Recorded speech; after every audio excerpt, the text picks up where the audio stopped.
Welcome to the Financial Power Play, the podcast where hockey meets real life money talk. I'm Brett from Uptown Wealth Management, here to help hockey families and professionals create a financial game plan that works on and off the ice. From the rink to retirement, this is your go-to for real stories, smart strategies, and trusted advice. Let's drop the puck and dive in. Hi, welcome back to the Financial Power Play. I'm your host, Brett Cranston, and today I have a great guest, Max Solomons. He's a deal lawyer, former hockey world employee. He worked in the hockey world for a few years when he started his career, and now he's moved on to being a lawyer, working with blockchain and digital assets. So here he is, Max. Max, how's it going today? It's going pretty well, Brett, and great to be on the show.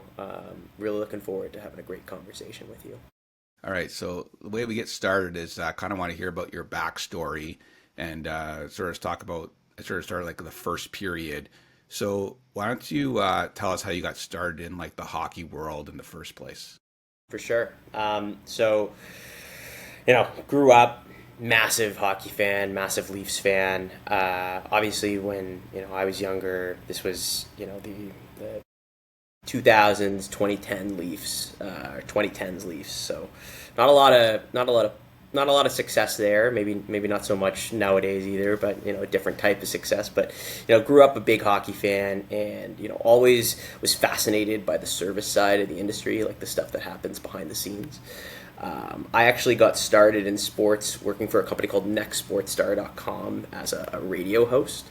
And I would talk about football, I would talk about hockey. They called me Marvelous Max. I was like this 15-year-old, 16-year-old kid doing radio shows. And it's kind of how I got my foot in the door. I grew up really dreaming about being an agent in particular, or someone who worked with players in some capacity. I was just, like being close to people with these God-given and unbelievable talents, and trying to help them along the way was something that was really appealing to me.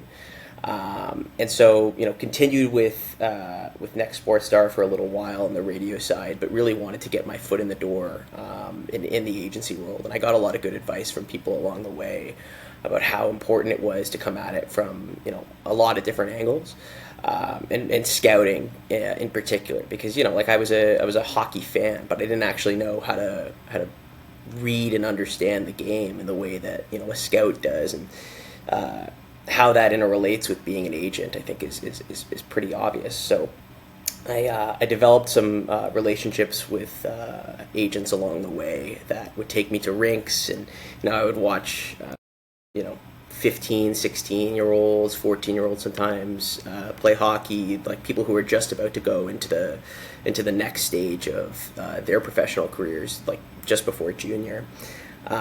And along that journey, I was able to get involved with the London Knights. I refer to London Knights as like the Alabama of the OHL. It's such a professional and first-class organization, and I was able to work with them in scouting analytics capacity. And I'd be the first person to tell you that joining that job, I knew a little bit about hockey analytics, but only from a fan's perspective. Actually getting under the hood and working with that organization was something that I think was a game-changing experience for me. Getting a sense of what organizations are looking for, what do they value. I was more so on the numbers side of things, but I was able to to see these the organizational values of what makes a good hockey player, what makes a good London Knight. Took a lot from that experience. Basically, spent my entire fourth year of university doing that, and eventually I was able to through some connections that I made through that job opportunity, ended up working with an agency for a little while, just over mostly over one summer in particular, with their hockey development camp. And I can get into like kind of how that happened because there's a whole story about it. But ending up at what I felt was a preeminent agency in the world, and getting to learn from the professionals there, I got to see how they would treat their clients and the investment that they would put into their clients.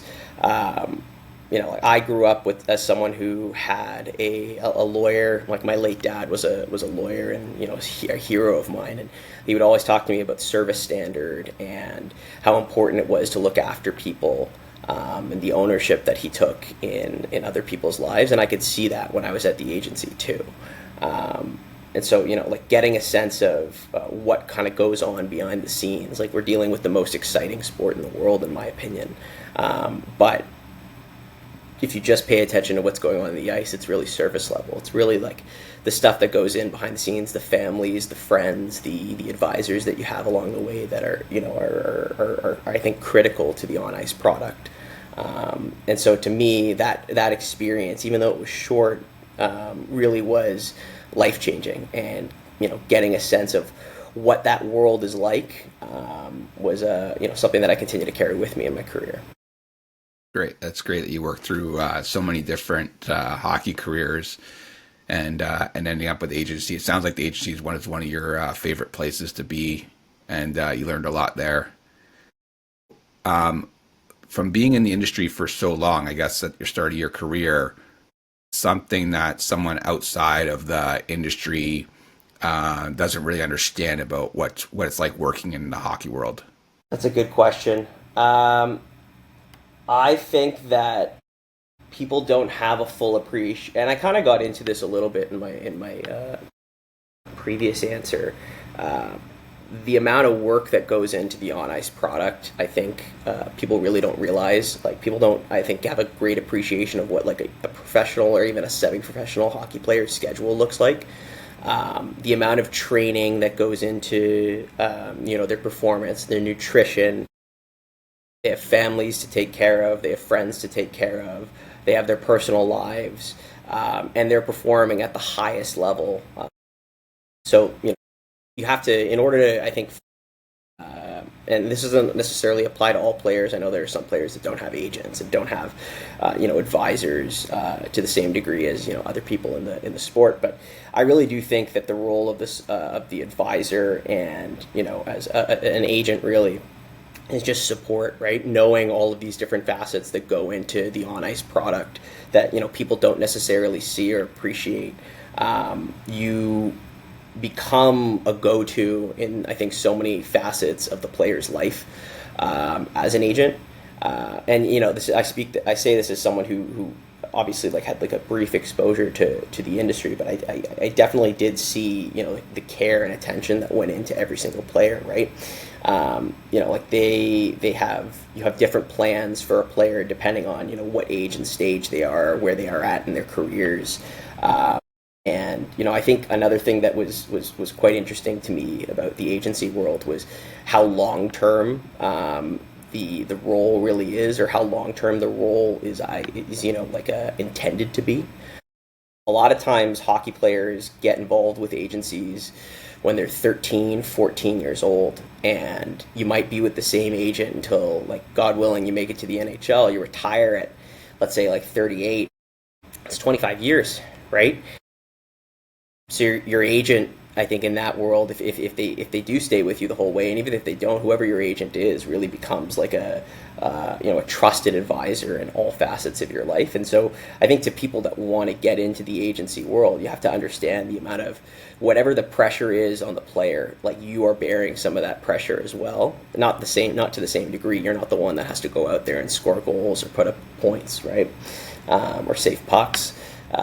But you're the one who's supporting the person that's doing that. And so all of the pressure that comes to that player, I think, flows onto you as the agent. And so you have to be ready for that. That's some great advice. So then you made the tough decision to pivot away from the hockey world into becoming a lawyer and working at a big law firm. How was that decision made, and how do you feel about that? So I always wanted to be a lawyer, growing up. I actually got some really good advice from some of the folks over at the agency that I worked at about the importance, especially for the career that I sort of envisioned for myself, the importance of a law degree, but also an education in corporate and commercial transactions.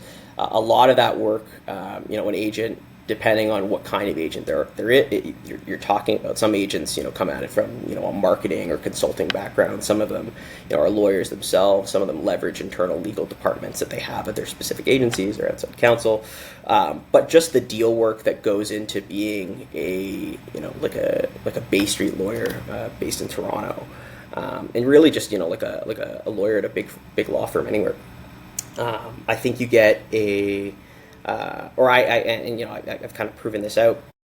The experience that you get from negotiating to transaction management to practice management. There's a lot of, I wouldn't call it necessarily people pleasing, but you have to be personable. You have to work with people, and so a lot of the skills that I got in coming up through hockey, that service standard as well that I talked about previously, like I apply that to my day-to-day job. Like I said, like I came up wanting to be a lawyer, and to me, I ended up at a place where I could kind of have the best of both worlds. Like we've got a great sports entertainment practice, but was also able to, organically find a technological niche that, or I guess it's becoming less a niche as we go on, but just an area that, I saw a lot of legal need in, but not enough bench strength, and that's because of the newness of the technology. More than anything. So I think my intuition was right in terms of how I think my career has developed in the space. I've become, a thought leader. I've been able to get involved pretty early on in my career in terms of practice building and working with clients directly. And so I give a lot of thanks to, my upbringing in hockey for that, just because I was able to, I think like of one example, just being able to deal with people. I think that the excitement of the game of hockey and kind of taking a step back and knowing what goes into that excitement, that also helps with the day-to-day, right? Like not every day at a law firm is going to be super exciting. Sometimes you're doing, back-end work that might not necessarily be, readily apparent when you get to the final product, but knowing how important that foundation is, I think is a lesson that I drew from my time as a I guess as you put it, as an employee in the hockey world. That's great. So let's move into the second period. We'll transition into some financial realities and maybe some advice you received. So what kind of advice did you receive when you were working with the hockey agency or with the London Knights that helped you, move on with your career, maybe financially, and move into this? I know you always wanted to be a lawyer, but is there any advice that they gave you in terms of like why, like you could have become a lawyer and gone back to the agency instead of going to work where you are now? So what kind of advice did you get from moving from the hockey world into what you're doing now? The service standard point that I made earlier, I think that was a big piece of advice that I got from people both at the agency and as well as the London Knights, and throughout my sports journey, is just that service standard. I think a big point that was made, or that I learned to appreciate kind of being close to hockey, and this applies now to my job working with a lot of startups, is how important run rate is. And how important the actual disposable cash situation of your client is. So in hockey, it's no secret, it's one of the most expensive sports for parents and for players to come up in, right? And there's a lot of great organizations, I think, doing important work to lower the barriers to entry to hockey. I think that's good for the game. It's better that we widen the scope as much as humanly possible, because that'll mean a better on ice product, I think, at the end of the day. But getting an appreciation of the expense, and because of that, knowing, kind of tailoring your advice and your posture with people accordingly, knowing when things are necessary, knowing when things are kind of like nice to haves. That is, I think, a nuance that you get from dealing with something that is, really expensive and tough to deal with. And, I think that that's a parallel that I draw, like I said, that I draw into my own practice, where I'm dealing with a lot of startups that, are just getting off the ground, and they don't have a ton of money to pay for a big fancy lawyer, or even a lawyer in general, right? And so knowing how to deal with those situations, and looking at that more so not necessarily as you're providing a service to someone, but that you're like partnering with them for the long term. And I remember listening to one of the agents that I worked with talk about that long-term partnership, and that that they're dealing with their clients, but it's more so, especially with their younger players, because I was obviously with them in the context of their hockey development camp, projecting out what things are going to look like for this person that they're advising when they're 16, or they're 27, or they're 37, right? So taking that long-term perspective, I think, is a parallel that I drew from my time in the hockey world to now advising startups, and I think my transition into what I'm doing now was kind of organic, right? Like I actually joined my firm in the first place because of its sports entertainment practice, but along the way, it just happened to meet some people that were engaged in the blockchain and digital asset space. I knew about it kind of as much as the average layman person that would say, oh, I know about this area, I know about Bitcoin, but I didn't actually know how anything worked. So I spent a lot of time getting educated, learning about the space, learning about how the law interacts with the space, and it just piqued my fascination. But at the same time, like I said, like I'm now at a place where I kind of have the best of both worlds, in the sense that my firm does do some stuff in the hockey and sports entertainment world, but we also have this pretty entrepreneurial mindset where like a blockchain and digital asset practice can be created and fostered. So from a financial standpoint, you want to go back to the agency. And I know a lot of hockey agents, people come into it, they want to represent players, but you have to start when the players aren't really making any money, and you have to build those relationships up with those players. So a lot of agents don't really start making money until they have players that have signed contracts, and then start getting endorsement deals and that kind of stuff. So from that standpoint, is there anything that you learned while you were in agency on like how to manage money, and maybe something you wish that you had known earlier? Yeah, I think it's. It depends on the agency in particular, right? Like you could go to a big agency, like especially if you're starting out as a hockey agent. Like your options are, you go to a big agency, you go to a small agency, or you start one on your own. At a big agency, you probably have the ability to take more, let's call it like home run swings. You get some young players that you can afford to, like lose money on for a couple of years or for a few years, in the hopes that maybe you've landed a winner. Like let's say you got 10 players. If one of them hits, the hope is that one player pays for the other 10. The smaller the agency, I think the more difficult it is, I guess, just theoretically, to take risks like that. Maybe not even theoretically, I think that would just be practically. You don't have as many resources, but at the same time, I think that just knowing how the agency world works now, like that's when players are getting signed. Players are getting signed at a time on as clients when they're 12, 13, 14 years old. And they're not making any money. We're dealing in a different world now with NIL. I think for a lot of players and a lot of sports, and hockey is no big exception to that. I mean, we saw what just happened with, I think it was McKenna went to Penn State. Now he's obviously an outlier. That's someone who is projected to go first overall in next year's draft. But at the same time, I think we are dealing with a different world in terms of what players are worth. They can realize a lot of their worth earlier on in their careers. But at the same time, like I think your ability to handle players who are not necessarily making money for your agency, I think is something that's largely dependent on your surroundings, like what resources you have. If you were, I think if you're someone who's coming up and you want to start your own agency, I think the reality of the situation is that, one, in order to compete, you probably have to be getting integrated with players and getting to know players and parents earlier on in their careers, because you're competing with these large agencies who are doing the same thing. and two, you have to be prepared for some tough years, right? Like taking a long-term perspective of saying, you know what, like you're building something up.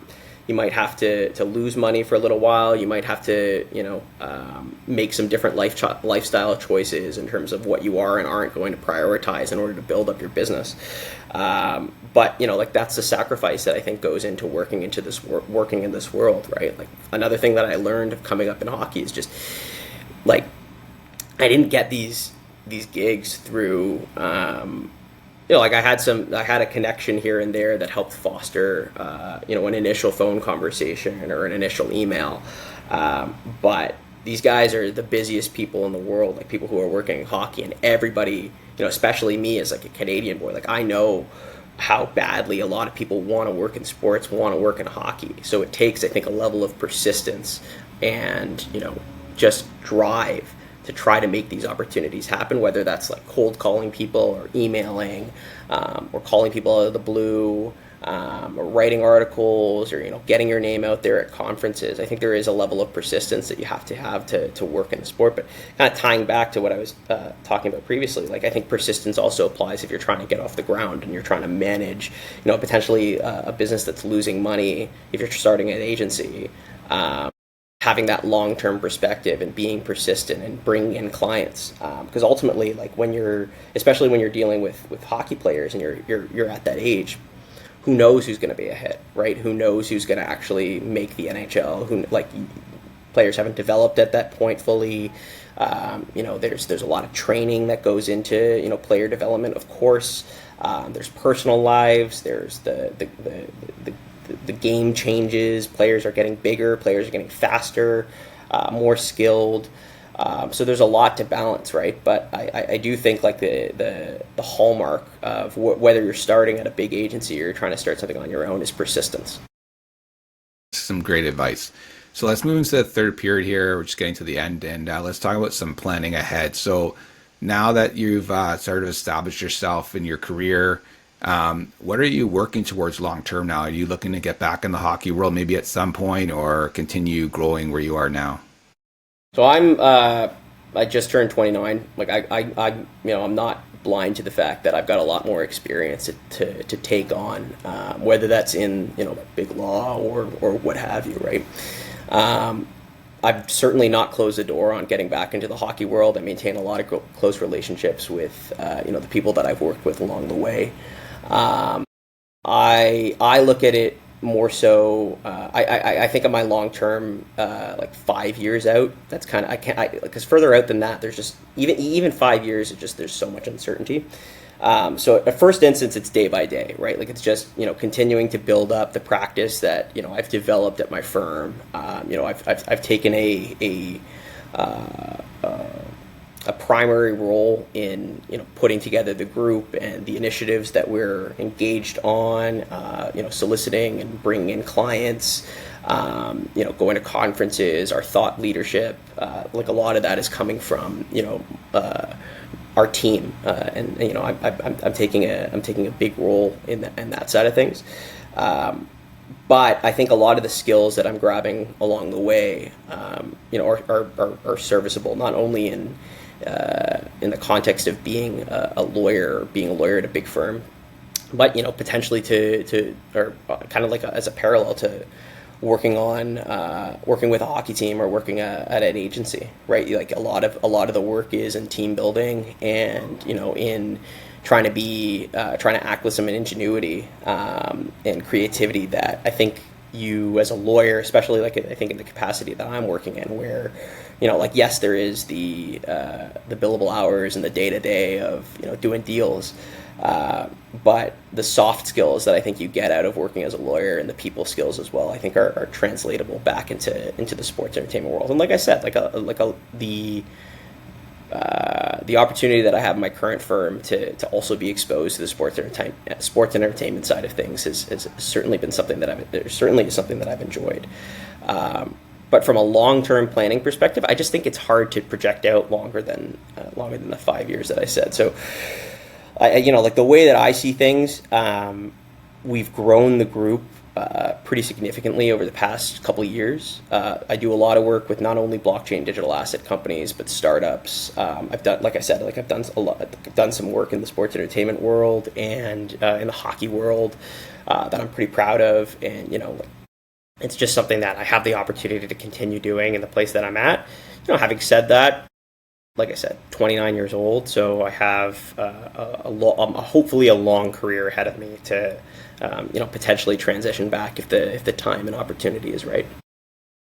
All right, let's get into some overtime here. I'm just going to ask you some rapid fire questions, maybe just 2 or 3, and then we'll end on that. That's good. Note. So, I kind of wanted to sort of talk a little bit more about finances and stuff. So, what's the best piece of money advice you've received?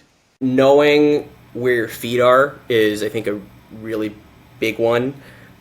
So early on in your career, taking stock of your risk tolerance and working with a financial advisor to adjust your portfolio accordingly or adjust what you're investing in. I think the importance of investing is so paramount. And obviously, like lawyer, non-financial advice, not legal advice, can't do any of that kind of stuff on this podcast. I work with an FA, and I think that a big point is, let's say you're dealing with a young person, they're saving for their retirement, right? Knowing where their feet are means that it's a young person, they have a lot of time, and because of that significant amount of time before they retire, hopefully it's a lot of time, they could probably take on a little bit more risk because they might not need the money immediately. Conversely, you might run into a situation where you are a young person and you do need the money more immediately, and so your risk tolerance has to be adjusted for that reality. So knowing where your feet are and knowing what makes the most sense for your financial situation, like taking stock, whether that's self-stock or working with a financial advisor, I think is so important. Right, because not everyone's the same, right? Like a financial advisor can't give a blanket statement and say, it makes sense to be 50% equities and 50%, cash or cash equivalents, right? When what I said probably doesn't even make any sense. But what I'm saying is that, for each individual person, that delineation between, riskier or less risky assets in terms of what your portfolio mix is going to be is different, right? And that applies to hockey players as well, right? If you're talking about a 13, 14-year-old who's trying to, get into the league and their parents are supporting them or the parents are not supporting them, that situation is entirely different than we're dealing with someone who's like, let's say, a Tavares who's just signed hopefully his last contract in the NHL with the Leafs. I hope he stays for forever. But he, that's an entirely different makeup in terms of what his portfolio ought to look like versus someone who might have a more longer term perspective. That's great advice. So, what's one thing you miss about working in the hockey world? The ice, honestly. Like I loved being at the rinks. I remember at my agency, at the agency that I worked at, the last day of the camp was a scrimmage between like a lot of these top prospect players. And it was just the most fun thing in the world being there, especially with the agents who, a lot of them just like have been in the game for 30 years. And just hearing how they talked about the players and what players need to work on, what players are already elite at. I really loved that aspect about working at the agency, and then also with the London Knights. Like a lot of the work that I was doing.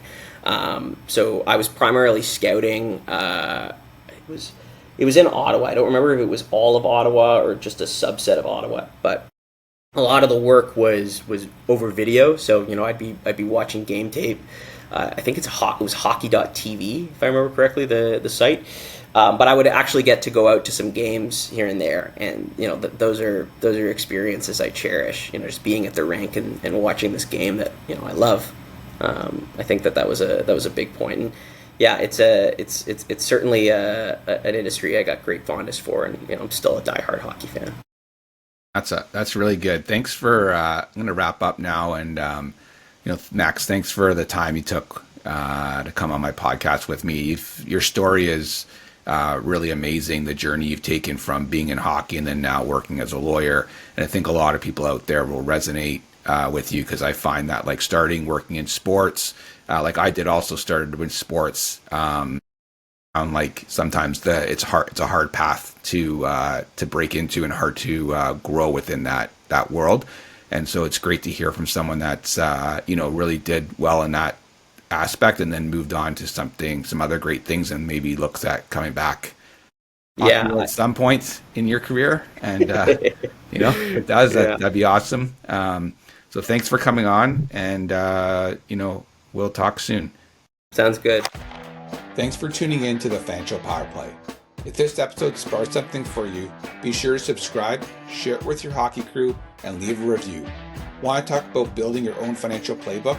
Visit uptownwealthmanagement.com to book a free consultation. Until next time, stay focused, stay flexible, and keep playing your game.